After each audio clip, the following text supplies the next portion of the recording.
नमस्कार, शाम के 7 बजने जा रहे हैं। आप देख रहे हैं जी मध्य प्रदेश छत्तीसगढ़। मैं हूं आपके साथ सपना शुक्ला। देश में बढ़ रहे पेट्रोल डीजल के दाम और महंगाई को लेकर कांग्रेस कार्यकर्ताओं ने ग्वालियर में विरोध प्रदर्शन किया। कांग्रेस कार्यकर्ताओं ने 50 से अधिक पेट्रोल पंप पर धरना दिया।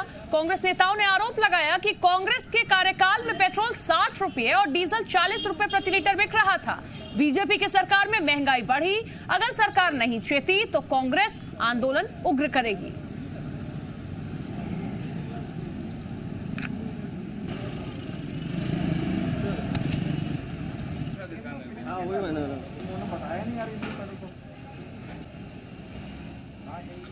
कांग्रेस पार्टी के आह्वान पर संपूर्ण मध्य प्रदेश में कांग्रेस पार्टी धरना दे रही है और कोविड नियमों का पालन करते हुए, सोशल डिस्टेंस का पालन करते हुए आज ग्वालियर महानगर में 49 पेट्रोल पंप हैं, उनमें सभी जगह कांग्रेस के कार्यकर्ता धरना दे रहे हैं। ये धरना आंदोलन बढ़ती हुई महंगाई, बढ़ते हुए पेट्रोलियम पदार्थों की जो कीमतें बढ़ रही हैं उसके खिलाफ पूरे मध्य प्रदेश में जारी है।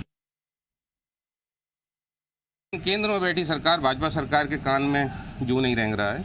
आज उनको शर्म आनी चाहिए कि इतनी महंगाई देश में, पूरे संपूर्ण देश के अंदर है, शायद ही किसी अन्य देश में होगी। आज आप देख रहे हैं कि आम आदमी, गरीब आदमी अपना पेट भरने के लिए परेशान है। तो कांग्रेस आम जनता के साथ खड़ी है। तो पेट्रोल डीजल की बढ़ती कीमतों के खिलाफ कांग्रेस कार्यकर्ता ने कई जगह प्रदर्शन किए, लेकिन इंदौर में प्रदर्शन के दौरान अजीबोगरीब स्थिति देखने को मिली, जहां पार्टी के कार्यकर्ता ही आपस में भिड़ गए। इंदौर में कांग्रेस ने पेट्रोल डीजल के बढ़ते हुए दामों को लेकर कांग्रेस से प्रदर्शन किया। प्रदर्शन के दौरान कांग्रेस कार्यकर्ता आपस में ही भिड़ गए। कार्यकर्ताओं ने आपस में अपशब्द बोले और इस दौरान पूर्व मंत्री सज्जन सिंह ने कार्यकर्ताओं पर कटाक्ष करते हुए कहा, बहुत बढ़िया हो गया प्रदर्शन। कांग्रेस के प्रदर्शन के दौरान कोरोना गाइडलाइंस की भी धज्जियां उड़ाई गई।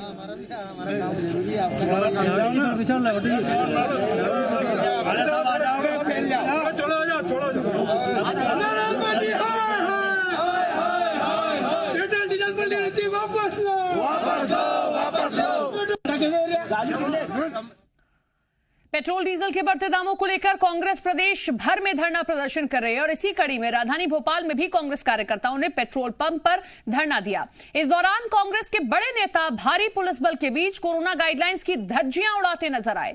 अभी 2 दिन पहले ही राजधानी को पूरी तरह अनलॉक किया गया। जिला प्रशासन बार बार लोगों से सोशल डिस्टेंसिंग का पालन करने और मास्क पहनने की अपील कर रहा है। कांग्रेस के इस प्रदर्शन में सोशल डिस्टेंसिंग का नामो निशान नहीं दिख रहा है, जबकि प्रदर्शन में कांग्रेस के बड़े नेता भी शामिल थे। तो बीमारी से त्रस्त है लोग, उससे बाहर निकल रहे और फिर बाहर आके मार्केट करो तो उसमें ज़्यादा दिक्कत है। और रोज का सामान है वो तो लेना ही पड़ रहा है, सब्जी है, मार्केट, कुछ भी चीज़ हो तो लेना तो पड़ रहा है, लेकिन बहुत ज़्यादा दिक्कत है भी। सब पे तो असर पड़ेगा ही। पेट्रोल से ही सब कुछ होता है, जो ट्रांसपोर्ट होता है, सामान आना जाना होता है, तो वो अदर चीज़ तो महंगी होंगी और होना ही होना है, तो इफ़ेक्ट तो होता ही है। और महंगाई बढ़ रही है तो फिर क्या है कि यहाँ से जेब भी कट रहा है। बहुत दिक्कत है। अब दुकानें बंद थी तो परेशान थे, सब चीज़ें भी थी, अब तो खुलना चाहिए। इन लोग को भी फ़ायदा, अपन लोग को भी फ़ायदा है। पेट्रोल के दाम कम होना चाहिए। तो पेट्रोल डीजल के बढ़ते दाम से लोग परेशान हैं। भोपाल के लिए भी अंदर जो है प्रदर्शन देखा गया कांग्रेस का। अब देखना यह है कि पेट्रोल डीजल के दाम कब तक कम होते हैं। आगे बढ़ेंगे खबरों में। भिंड के उमरी उपार्जन केंद्र पर गेहूं के बोरों को भिगाने का वीडियो वायरल होने के बाद हड़कंप मच गया। आनन फानन में अधिकारियों ने मामले की जांच के आदेश दिए हैं। गेहूं खरीदी केंद्र पर बोरियों को एक कर्मचारी पानी से भिगाता नजर आ रहा है, जिस पर केंद्र का कोई भी अधिकारी बोलने को तैयार नहीं है। लोगों का कहना है कि गेहूं खराब करने की साजिश के 2 कारण हो सकते हैं। एक वजह यह हो सकती है कि बोरों से गेहूं निकालकर उनको पानी से भिगाकर वजन बढ़ा दिया गया। दूसरी वजह यह भी हो सकती है कि मिली भगत से घटिया क्वालिटी का गेहूं खरीदा गया हो। बारिश से सीजन में भीगा हुआ दिखाने के लिए बोरों को जानबूझकर भिगाया गया हो ताकि वेयरहाउस में खपाया जा सके। पूरे मामले में जिला आपूर्ति अधिकारी ने गेहूं खराब करने की साजिश मानते हुए हर पहलू की जांच की बात कही है।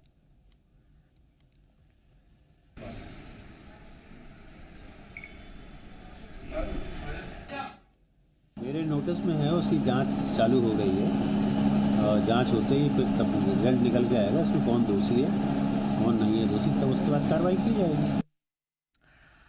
रतलाम में नकली बीज के बड़े कारोबार का मामला सामने आया। पुलिस ने एक कार से करीब 4 लाख रुपए के नकली बीज के पैकेट जब्त किए। बताया जा रहा है कि आरोपी गुजरात के रहने वाले हैं। रतलाम में नकली बीज बेचने आए थे। इसी दौरान रतलाम के खाद बीज व्यापारी की सजगता से 2 पुलिस गिरफ्त में भी आ गए। व्यापारी की सूचना पर जब पुलिस ने कार की चेकिंग की तो उसमें अलग अलग बोरियों में कपास के नकली बीज के पैकेट मिले। ये पैकेट अलग अलग कंपनियों के थे और इस पर नॉट फॉर सेल भी लिखा हुआ था। 14 बोरियों में 700 पैकेट, टोटल 315 किलो कपास के बीज प्राप्त हुए हैं, जो कि नॉट फॉर सेल थे, मार्केट में जो कि सेल नहीं होने थे। हमें 2 आरोपी गिरफ्तार हुए हैं और करीब 4 लाख की कीमत का कपास के बीज हमने जब्त किए हैं। कृषि मंत्री कमल पटेल ने ऐसे अधिकारियों को सख्त चेतावनी दी है जो सरकार के प्रयासों को पलीता लगाने का काम कर रहे हैं। उन्होंने कहा कि गलत काम करने वालों को सजा दी जाएगी और अच्छा काम करने वालों का सम्मान किया जाएगा। इसके साथ ही उन्होंने कमलनाथ पर हमला बोलते हुए कहा कि उन्होंने किसानों के साथ धोखा किया है। वो सिर्फ छिंदवाड़ा के मुख्यमंत्री थे। साथ ही कहा कि कांग्रेस की गलत नीतियों की वजह से खेती घाटे का धंधा थी। विभाग हमने बदला व्यवस्था की है संदेश देने के लिए कि मध्य प्रदेश में भारतीय जनता पार्टी की सरकार है, किसानों की सरकार है। किसानों के साथ जो भी धोखाधड़ी करता है, अगर व्यापारियों को, गलत काम करने वालों को हमारे अधिकारी, चाहे वो कितने ही बड़ा क्यों ना हो और छोटा क्यों ना हो, अगर वो सहयोग करेगा गलत काम में तो दंडित किया जाएगा। और अगर वो गलत काम करने वालों के खिलाफ कार्रवाई करेगा तो उसको सम्मानित भी करेंगे, प्रशस्ति पत्र भी देंगे और उसको बधाई देंगे, प्रोत्साहित करेंगे। गलत काम करने वालों को दंडित और अच्छा काम करने वालों को प्रोत्साहन देना तो व्यवस्था ठीक होगी। वो काम कमलनाथ जी किसान की बात करते हैं, धोखा दिया किसानों को, प्रदेश के किसानों के साथ। कमलनाथ जी सिर्फ छिंदवाड़ा के मुख्यमंत्री थे, उन्होंने 19 कुंटल प्रति हेक्टेयर छिंदवाड़ा में किया, पूरे प्रदेश में 15। सचिन यादव के यहाँ भी उन्होंने 15 किया, हमने वहां भी 20 किया। पूरे प्रदेश में सबका साथ, सबका विकास, सबका विश्वास, जो मोदी जी का नारा है प्रधानमंत्री जी का, उसको हमने चरितार्थ किया। हमने इसको व्यवस्था में परिवर्तन किया। हमने गेहूं से पहले चना, सरसों, मसूर को खरीदा 15 मार्च से और उसके कारण किसानों को रेट ज्यादा मिले, समर्थन मूल्य से 2-2 हज़ार, 3-3 हज़ार रुपये ज्यादा दिलाए। पैसा कांग्रेस की होती तो कमलनाथ जी की होती, व्यापारी उद्योगपतियों की जेब में जाता। भाजपा की शिवराज जी के नेतृत्व में हमने किसानों को दिया। तो कृषि मंत्री कमल पटेल के कमलनाथ पर दिए बयान पर कांग्रेस ने पलटवार किया। कांग्रेस नेता जेपी धनोपिया ने कहा कि कमलनाथ पूरे प्रदेश के मुख्यमंत्री थे, उन्होंने किसानों का कर्जा माफ करने का कदम उठाया। जेपी धनोपिया ने कमल पटेल पर निशाना साधते हुए कहा कि कर्जा माफी की लिस्ट में आपकी पत्नी का नाम भी था। आप ये दिखावा छोड़ें और पूरे प्रदेश में एक्शन लें। आपको याद होना चाहिए जब आदरणीय कमलनाथ जी मुख्यमंत्री थे तब उन्होंने किसानों ने जो कर्जा माफ किया था, उस कर्जा माफ करने वालों की सूची में आपकी पत्नी का भी नाम था। और सचिन यादव ने भी जितनी ईमानदारी के साथ, जितनी मेहनत करके वहां पे लोगों को कर्जे माफ कराने का काम किया था, किसानों के हित में काम किए थे। और कमलनाथ जी ने पहले भी कहा था कि नकली बीज के लेकर बहुत बड़ी कार्रवाई चल रही है, बहुत सा माफिया पनप गए हैं, बहुत सी जगह जगह पे नकली बीज भी रहे हैं, इसलिए कार्रवाई करिए। लेकिन आप लोगों ने कोई कार्रवाई नहीं की और एक जगह कार्रवाई सिर्फ दिखावा है। ऐसा लगता है कि आप सिर्फ दिखाकर जनता को भ्रमित करना चाहते हैं और कार्रवाई करने का आपका कोई विशेष ध्येय नहीं है। तो छतरपुर के बक्सवाहा में प्रस्तावित हीरा खदान के मामले पर एनजीटी में संबंधित कंपनी में स्पष्टीकरण मांगा है। एनजीटी में जबलपुर की सामाजिक संस्था की तरफ से याचिका दायर की गई, जिसमें कहा गया है कि 364 हेक्टेयर की वन भूमि में हीरा खदान की अनुमति देने से पर्यावरण संबंधी जटिल समस्याएं सामने आ सकती हैं। न केवल हजारों पेड़ को काटा जाएगा बल्कि अंडरग्राउंड वाटर मैनेजमेंट और इकोलॉजिकल बैलेंस भी प्रभावित होगा। ऐसे में एसएलएस माइनिंग कंपनी की ओर से कहा गया है कि हीरा खदान से पर्यावरण को किसी तरह का नुकसान नहीं पहुंचेगा। जिसके बाद एनजीटी ने 15 दिनों के अंदर स्पष्टीकरण मांगा है कि आखिर कैसे हीरा खदान से पर्यावरण को नुकसान पहुंचेगा।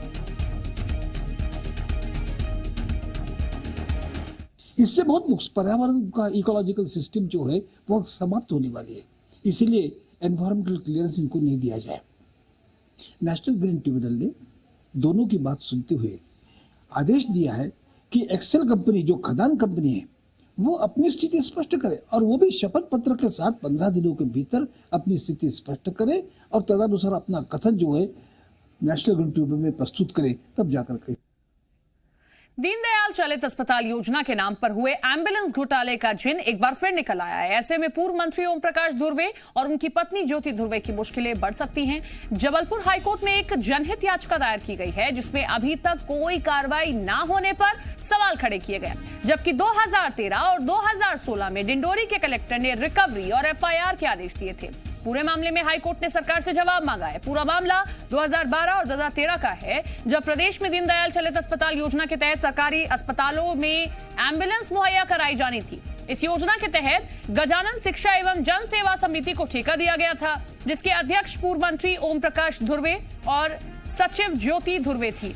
याचिकाकर्ता के मुताबिक इस मामले की जांच में पता चलता है कि एम्बुलेंस के नाम पर truck, fire brigade, school bus और ट्रैक्टर के नंबर देकर लाखों का भुगतान ले लिया गया था, जिसके बाद कलेक्टर ने जांच के आदेश दिए थे। कार्रवाई नहीं होने पर जनहित याचिका लगाई गई थी, जिसमें जिस दिन सुनवाई थी उस दिन राज्य सरकार द्वारा समय मांगा गया 2 हफ्ते का, और माननीय न्यायालय द्वारा वो समय दिया गया उनको। कोई रिपोर्ट पेश करने के लिए कहा गया है? नहीं, आदेश में ऐसा कुछ नहीं कहा गया है। आदेश में अभी ऐसा कुछ नहीं कहा गया है, लेकिन कोर्ट की क्वेरी पे कि भाई इसमें क्या हुआ है क्या नहीं हुआ है, उनके द्वारा इसमें समय मांगा गया है। खबर इंदौर से, वैक्सीन की फर्स्ट डोज लगाने पर रोक लगाई गई है। शनिवार से इंदौर में पहली डोज वैक्सीन की नहीं लगेगी। राज्य सरकार के आगामी आदेश तक ये जारी रहेगा। वैक्सीन की उपलब्धता पर पहली डोज शुरू होगी, लगाने का काम जो है ये शुरू कर दिया जाएगा। एनएचएम ने वैक्सीन की सेकेंड डोज के गिरते आंकड़ों पर जाहिर किया चिंता। एनएचएम ने सेकेंड डोज की संख्या बढ़ाने के निर्देश दिए थे।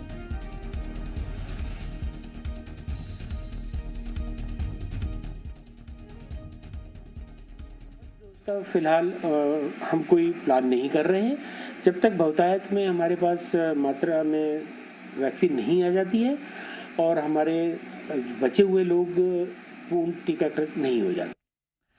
वैक्सीन नहीं तो वेतन नहीं। जी हां, सतना कलेक्टर ने यह आदेश जारी किया है, जिसके बाद अब जिले में सरकारी कर्मचारियों में हड़कंप मच गया है।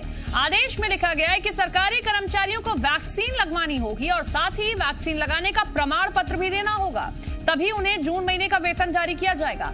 हालांकि सरकारी कर्मचारियों का कहना है कि वैक्सीनेशन सेंटर्स पर वैक्सीन की कमी के चलते उन्हें टीके नहीं लग पा रहे हैं। ऐसे में कर्मचारी इस आदेश को वापस लेने की गुहार लगा रहे हैं।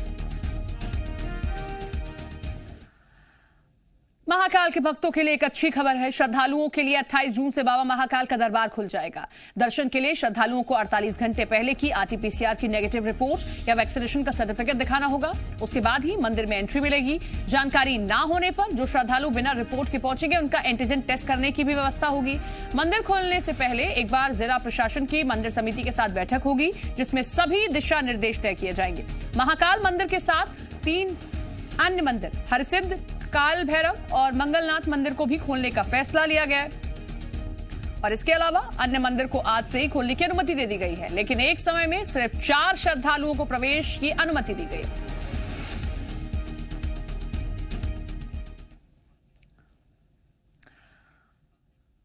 चलिए, इन तमाम खबरों के बीच जी पॉजिटिव न्यूज आपको दिखाते हैं। 21वीं सदी में भी जहां आज भी कई लोग बेटा बेटी में फर्क करते हैं, बेटियों को जन्म से पहले मार दिया जाता है या उनके पैदा होने पर शोक मनाया जाता है, वहीं कुछ लोग इस मिथक को तोड़ रहे हैं। तस्वीरें सागर के जैसीनगर की सामने आई, जहां एक परिवार ने बेटी होने पर ऐसा जश्न मनाया कि पूरा शहर देखता रह गया। मनोज पटेल के यहाँ मंगलवार को बेटी ने जन्म लिया था। सामुदायिक स्वास्थ्य केंद्र से छुट्टी के बाद पटेल परिवार धूमधाम के साथ अस्पताल से घर तक बैंड बाजे और ढोल नगाड़े के साथ बेटी को लेकर पहुंचा है। रास्ते भर पटाखे फोड़े गए, मोहल्ले भर मिठाइयां बांटी गई। परिवार की खुशियों में मोहल्ले वाले भी शरीक हुए, नाचते गाते दिखाई दिए। पटेल परिवार ने सही मायनों में समाज के लोगों को बेटियों के प्रति जागरूकता का संदेश दिया है।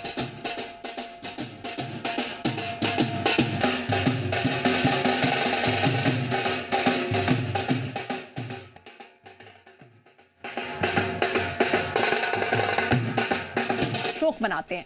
सागर का ये परिवार तब ऐसे लोगों के सामने मिसाल पेश करता है जहां बेटी के होने पर जश्न मनाया गया है। सामुदायिक स्वास्थ्य केंद्र से लेकर घर तक ढोल नगाड़े बजाए गए। बेटी का इस्तकबाल बड़े ही शान शौकत के साथ किया गया है।